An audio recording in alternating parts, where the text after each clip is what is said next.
Hello, everyone. My name is Khalid, and I am from The Match Guy. And today I'm very excited to have a special guest, Dr. Hamandi, to talk about his experience with us. Welcome, Dr. Hamandi, to the channel. Thanks for having me. Awesome. So, can you please start by introducing yourself to our viewers? Of course. My name is Mohanad Hamandi. I'm a first year, going into second year cardiology fellow at Mayo Clinic in Rochester, Minnesota. I went to medical school in Berlin, Germany. And after that, I started my career in research in cardiology, as well as did my residency. Part of it was in Germany, and then I joined a research fellowship here in the US, and then ended up in residency before joining the fellowship program here in Rochester. That's awesome. Thank you so much for that. So now moving a bit more on that part and talking about the most important thing that we always get asked about, the USMLE exams.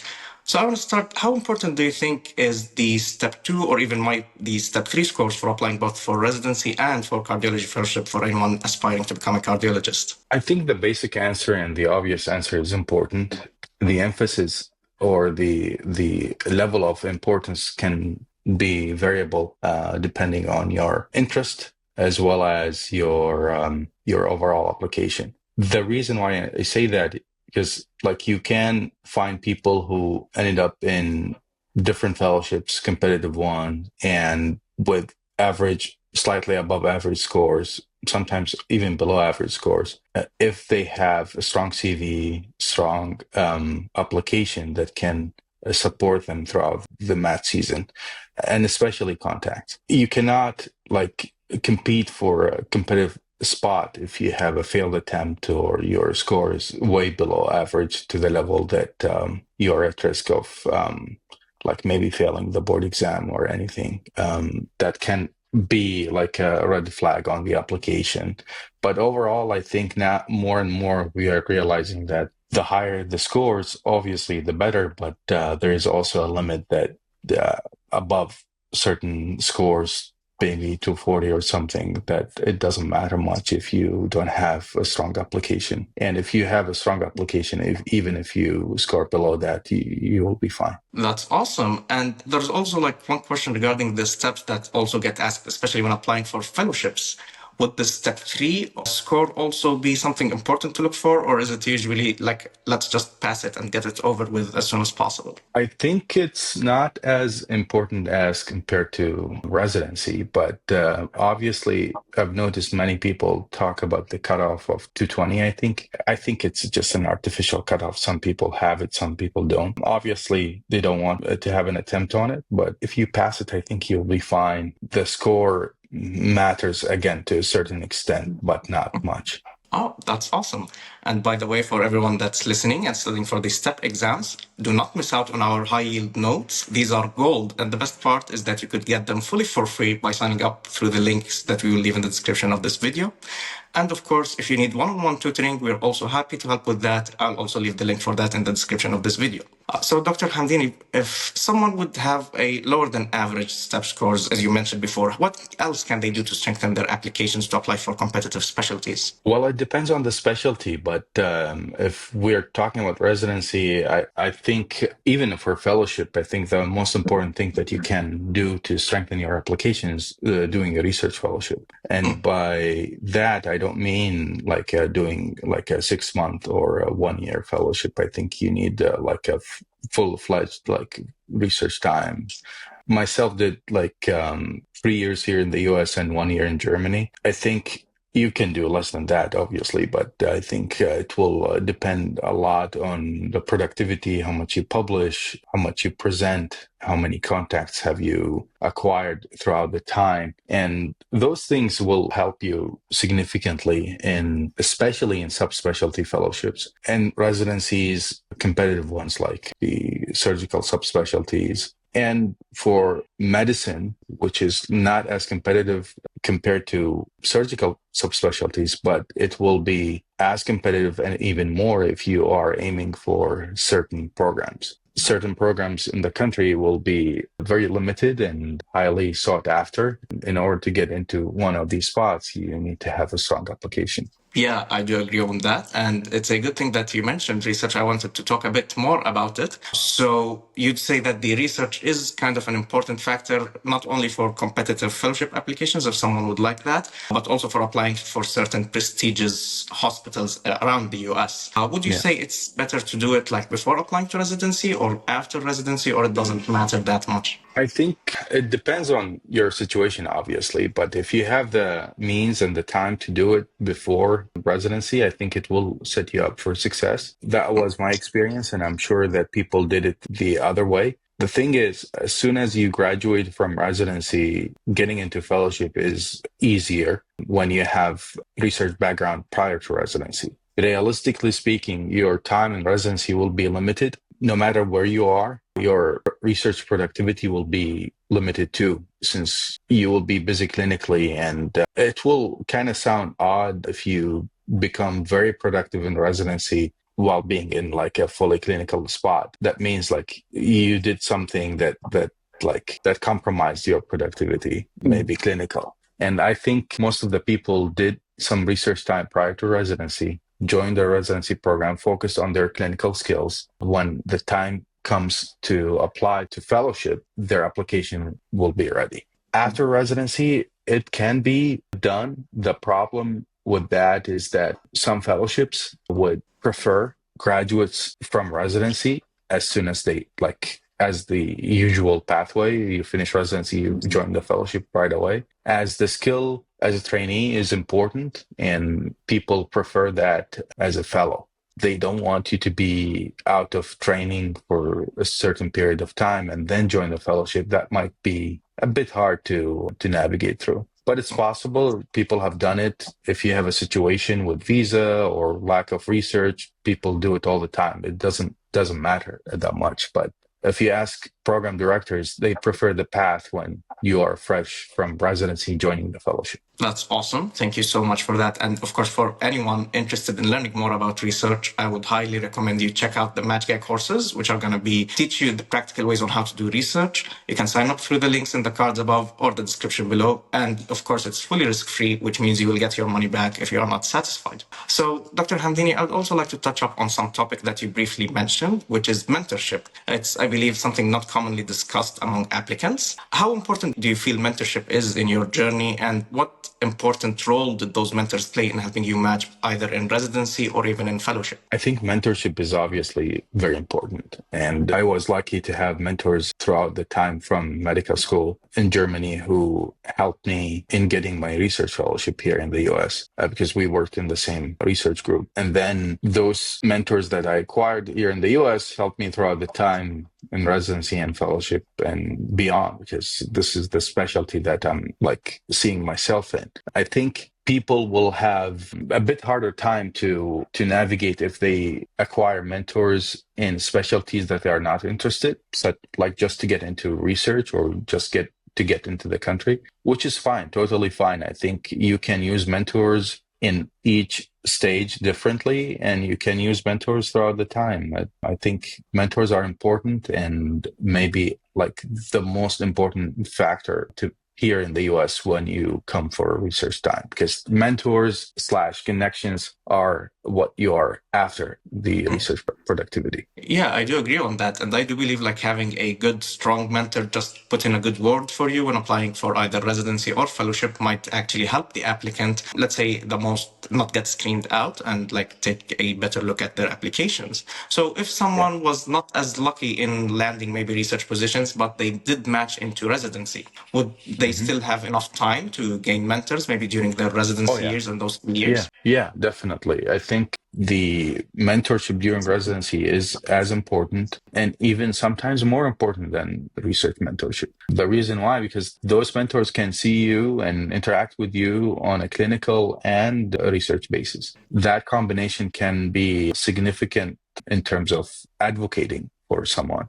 The other factor that is also important, your reputation in residency can serve you well in terms of having your mentors from your residency, because they interact with you and some other people interact with you too. And that combination can serve you well. I think many people who join residencies without having any time spent in the US before that have acquired mentorship, and that supported them throughout the fellowship match. And I think that's like a perfect way of having them. Yeah, that's awesome. So they could even help them, even if, for example, the program itself does not have the fellowship thereafter. So they could like help Yeah. them maybe with applying to fellowships outside. Yeah. Okay, that's awesome. Thank you so much for that. So another important factor when it also comes for people wanting to go to the US is the clinical rotations. It's an important factor when it comes to matching. Did you do any US clinical experience before you match? And if so, can you please tell us a bit more about that? Yes, I did. I think those experiences are valuable and they add a significant value to your application and to your skills once you start residency. I was fortunate to do it as a medical student, but some people don't have the chance to do it as medical students since it kind of becoming more restrictive, expensive, and with a lot of requirements that not a lot of people can meet. But that's fine. The purpose of the clinical experience is to get the exposure to the US system. It's different than like me coming from Europe. It's different system in multiple ways. And it helps in terms of getting the lingo, knowing how to interact with different personnel within the healthcare system and how to navigate the process. And it helps with being flexible in certain situations and how to interact with nursing staff and the allied health staff and what can you get from X, Y, and Z. And I think in addition to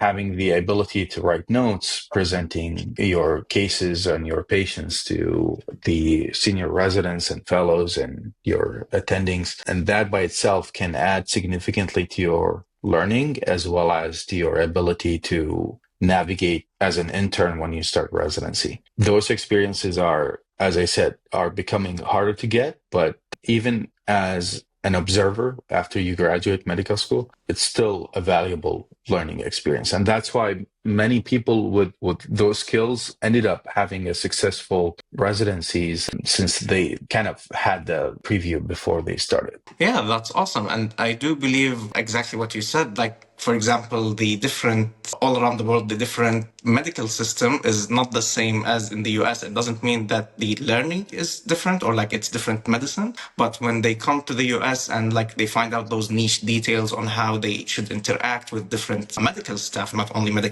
only physicians, but also, for example, nurses, nurse practitioners, all those who make the healthcare system in the US. So having that experience and of course, having that experience written in the LOR by their physicians would basically help them when they're matching in either, of course, residency or fellowship applications later in the future. Awesome. I think people have a misconception that the more experience, the better in terms of landing a specialty.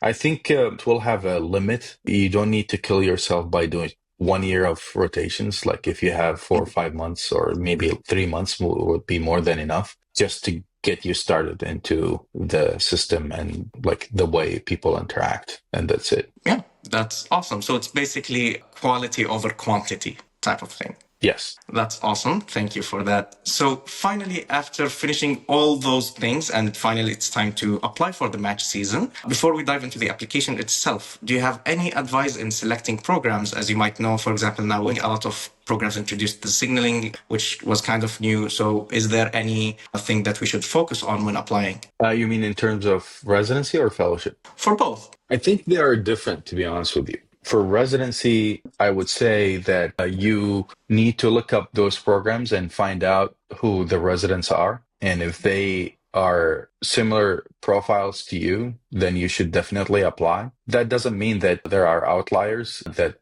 join the programs without having any, like, for example, one single international in the entire 3 years. You will find that from now and then, but those are not the programs that you will rely heavily on. Or if you find that those internationals are from certain countries and you are not, then it might not be the good idea to apply. So I think it will be easier to go over the programs itself and find like which residents, how their profiles were before they started to select your residency list. I think location matters to a certain extent, but sometimes for international, they will kind of waive that and ignore it in many programs. But for US graduates, location will be significantly important, because like, why would someone who has done everything in Seattle would suddenly be interested in coming to DC unless they have something specific they want to accomplish? But for international, like, they kind of ignore that. But to a certain extent, they prefer locals. But yeah, I think for fellowship, it matters what kind of fellowship you're applying to, and again, what kind of fellows they accepted in the past. It matters as well the research area that you have done, like you worked on and published on, and whether this program has that area as one of their focus. One of the examples in cardiology, if you have done tons of research in structural heart disease and every other paper you publish is on MitraClip and TAVR, and then all of a sudden you apply to a fellowship that doesn't have a structural like program, that might be difficult for the program to believe that you're genuinely interested, since you will be like, what can we offer to you to join us? So it's a true word. Like, the match is a real match. You both have to match with each other, like the program and the applicant. Some people who have done basic science research and apply to clinical programs that are heavy in clinical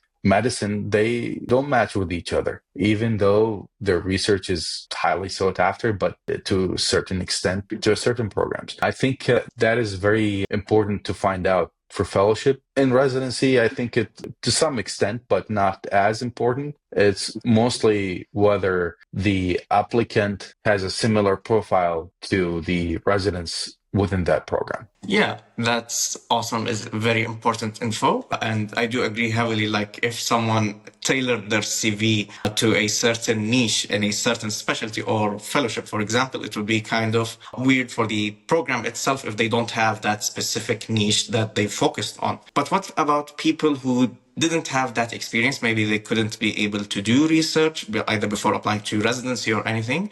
Would there be anything that they could add maybe to their personal statement or their CV to be able to apply to specialty, to the fellowship that they want? Yeah, I think you still can, but realistically speaking, it depends on the specialty. Like competitive specialties will care a lot about the hard things. Like if you are coming from a certain residency programs and you're having enough publications in the field, I think that this will serve you well, in addition to the visa status as well. But for less competitive specialties, I think you don't need to have the headache. I think it will be fine matching and like without even doing anything other than stating your interest. So it's hard to say like one blanket statement that will be valid for everything. It depends on multiple factors. I think fellowships will look at the reputation of your residency program, whether it's in a university or community-based. They will look at your medical school again. It will become important for fellowship as well. They will look at the amount and the quality of your publications in the area that you're applying to. They will look at the letters, who wrote them, what kind of quality. Like, I think people will tend to have big names to write letters for them, and sometimes it's not a good thing. You need people who know you well to write good letters for you and advocate for you. So the quality of the letters are more important than the names. Visa status is like, if you have H-1B visa, might be limited to certain places. It will be less restrictive with J-1, and definitely no restriction with the green card or citizenship. And I think that everything else becomes like, it will have the place, but lower on the list to program directors, because they will receive like 1,800 to 1,000 applications during the season, and they usually interview 10 people for one spot. So if they have 4 spots, they wouldn't interview more than 40. So imagine how much time and effort they have to do to filter out the 800 down to 40. Or even not even 40, maybe 60 to invite and then 40 to rank. And some people even rank less than that. It just becomes harder with time, since people will apply to many places, and that's a reality. People will not have the time to go over every single thing before they invite you. Yeah, that's awesome. That's great to hear. It's very important to know that we should look basically into everything as a whole instead of focusing on maybe one single thing or focusing on maybe, let's say, they're nearby a very well-known physician in the field that they want to apply to. So instead of just focusing on that person as a whole for getting a letter of recommendation from them, they should focus on mainly trying to find people who know them more, maybe people who they worked with during their residency years if they're applying for fellowship, and also focus for the other niche factors that can be changed here and there. And of course, I would like to point out for our viewers applying for this year, please don't forget to download the free personal statement and ERAS CV samples that we have prepared for you. You can sign up through the link in the cards above or the description below, and we will get them delivered for your inbox fully for free. And of course, if you need help with your personal statement, application, or any advice about the process, including talking to Dr. Hamandini, please check out the links we leave in the below for our match application packages and these individual services. So finally, moving on to maybe the most important factor in the match process, the interview itself. So after finally applying for all the programs and hopefully getting a lot of interviews, what basically is an interview experience? What was your interview experience like? And what do you think helped you? What strategies worked best for you to match into that specialty? I think the interview experience is it's not different anymore. I think when I started, that was the first year we had the virtual interviews, like the one that we are doing right now. I think it makes a huge difference having a great setup in terms of the quality of the interview itself. At this point, you are not trying to be cautious with money. You should buy the best quality camera, best quality microphone, and lighting is important. The location and having like a setup that will be easy for the people to interact with. I think those are the basics. And then having mock interviews, practicing with your friends, with family, with people who have done it before. If you know fellows who went through the process, and they will help you to set up like 15-20 minute interview just to go over the basic questions and practicing. Like the main set of questions will be the same. Everyone will start by asking you, tell me about yourself, tell me why you're interested in cardiology, tell me why you're interested in our program. And those things should not come from like out of thin air. Like you have to practice them in a way, not to sound robotic, but at the same time, you will have to do some homework on the program itself, on the location, on the area, on even sports teams, even restaurants. Like just doing going the extra mile will help you significantly, showing that you're genuinely interested. They will meet a lot of people, and all of them are joining from elsewhere. And by going the extra mile and talking about things that they don't expect you to know, that will be memorable. And trying to be genuine. People like genuine people without like exaggerating, without overdoing it. I think it's a fine balance, not to sound too like comfortable, but also not to sound too excited and like jumping around. And I think that balance is what they want to find out. And if you are interested in specific area of research that the program has, and you state exactly what the program has and why you are fit to them, that will be the final hammer, because they want exactly that. They want you to know. Because at some point, if they like you during the interview, they will start their sales pitch. They want to sell the program to you. They want to show you that we have this. You should be happy here if you do this and you do that. And if you are interested in the program and coming prepared, saying that I looked up your program, I know Dr. Jones does this kind of research, and I have done that during residency or before residency, and my mentor told me about this kind of research in your program, and that's why I'm interested. That locks it in. Yeah, that's all great news. And I do agree on the fact of, for example, a lot of applicants, I know my friends specifically, they also had that problem in the last match season when they were practicing with me, is that a lot of times they get too scared maybe. So they over repeat themselves. So, for example, for the commonly asked questions, such as, for example, the most commonly one, the tell me about yourself,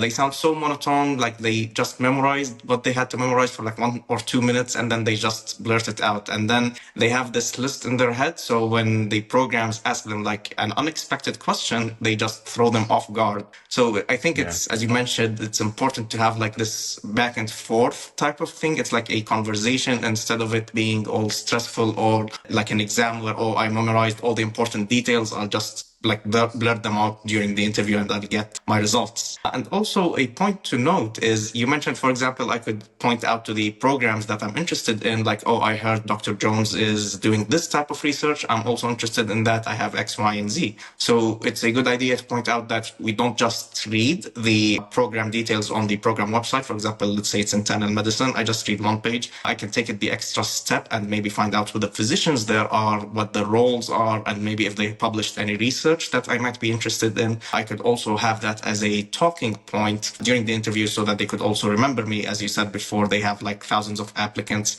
We need to stand out in a way. Yeah. And I think for fellowship specifically, they look for a story. They look for an applicant that has a story that you can, like in any movie, you will start with setting the stage, and then in the middle, there's the main complexity, and then it will solve itself at the end. So it's similar when you apply for a fellowship with a specific area of interest. For example, if you have done EP research for 2 years, and then you start residency, you do EP research, even if it's one project or one case, and then you apply for cardiology and saying, I'm interested in EP, this will be a believable story, and the program will remember you. I'm going to match a guy who will be destined for EP. But if you are doing EP research and then you join basic science research in residency, and then you talk about interventional cardiology during the fellowship interviews, despite all of these things were in the same specialty, it doesn't sound cohesive. It will be haphazard. It will show that you are not consistent with your goals. So try to be consistent, even if you try to link things, even if you worked in endocrinology because you couldn't find cardiology, you can make it as an area of interest in preventive cardiology, working on lipids. Like, try to make it a cohesive story, believable. Those are smart people. They have seen thousands of applicants. They can sniff out a fake one from a mile. I think being genuine and being clear with your goals and consistent will help you significantly. And again, not trying to overdo it. Yeah, that's awesome. Thank you for that, doctor. And for our applicants, if you are applying for this cycle, you must download our 200 plus interview questions and the sample answers to those questions. They are fully available for you through the link I will leave in the description below. And of course, if you also need Dr. Hamandi or any other doctors, our advisors, to help you with your interview preparation, you can schedule a session with them through the link that I'll also leave in the cards above or the description below. And it's 100% free, which means it's risk-free, which means you will get your money back if you're not satisfied. So finally, Dr. Hamandi, looking back, is there anything that you might do differently through your journey? I think I was kind of fortunate and lucky to have all the steps laid out to me by my mentors who helped me along the way. I think in that regard, I don't expect anything that I could have done it differently. I think just being realistic and working as hard as you can in every single moment that you get is what you can achieve during a certain period of time. I think for the future applicants, if you are flexible with the specialty and you don't have anything in mind, I think getting involved in areas that you were not exposed to during residency or during medical school will expand your knowledge base, growth potential, and then you might end up in a different way of thinking, a different specialty interest than before you started. People are getting more and more involved in other areas in medicine, innovation, artificial intelligence, business, healthcare leadership. There are a lot of areas that are not classic, such as cardiology or GI, and you can mix and match a lot of these things. And people are getting more interested in those new areas since they are new and interesting, and they will add a new flavor to any program. And I think my advice to the future applicants, try to have a brand for yourself, try to have something that will be labeled alongside you. Like, this is the guy who is interested in AI. This is the guy who is interested in business, and try to cultivate that reputation by doing more work and doing more significant contribution to yourself and to the program, and people will start noticing you. Yeah, that's a very great point, and I do 100% agree on that. I do personally know people who were or thought they were interested in a certain fellowship, for example, and then later on when they started the residency, they realized that that fellowship is not for them because the actual work is different from actually searching the internet about that specific specialty. And another point to note is that a lot of applicants, like, for example, get interested in certain fellowships because maybe they know someone personally, maybe their father is a cardiologist, their mother is in GI, or their uncle is in this certain fellowship, so they admire that fellowship. But then later on during the actual work, they realize that there are plenty of different doors that they might not have even heard of, or maybe things that would actually come out later that are not available right now, such as, for example, the AI, which wasn't available like maybe 10, 20 years ago. So all of these factors combined change the people's perspective when they're residents, so they don't have to worry in like, oh my God, I need to like know what I want to become 10 years from now while I'm still in maybe third year of med school. So, of course, if people can know that, that's amazing for them, but it's not the end of the story if they don't know. They can easily find out maybe during their residency even. Yeah, and I think, as you mentioned, like, if you're a medical student and not differentiated yet, and you shouldn't be unless you have a strong, like, bleeding towards one specialty, I think doing something is better than doing nothing. Trying to get involved in research methodology, in biostats, in AI, in innovation, in business, in leadership, those things will be valuable no matter what specialty you'll pick. I think those are core skills that people need to learn, and it will advance them tremendously. I think that's the advice that I have for the future generations and the upcoming residents. If you don't know your specialty, that's fine. Just pick one thing and work on and until you figure out what you want to do. And some people are successful being hospitalists with a specific area of interest in ultrasound or business or artificial intelligence, and they become known for that. So it's fully legit, and people are successful in many ways. You don't have to stick with one thing. Yeah, that's awesome. I 100% agree with that. So thank you so much, Dr. Hamandi, for joining us today. We really appreciate you taking the time to share this valuable advice with us. And of course, for our viewers, if you would like to work with Dr. Hamandi directly or with any of our other advisors, don't hesitate to reach out to our customer support team fully for free, who can guide you through our packages and how we can best help you. I'll leave the link for everything we talked about in the description of this video. And of course, if you find any value of this video, I would really appreciate if you hit the like button, subscribe to the channel, and hit the bell sign to get notified whenever we post future videos on this channel. And before you go, please make sure to check out our ERAS CV tutorial that you can watch by clicking right here. And finally, thank you so much for tuning in, and I wish you the best of luck in your match.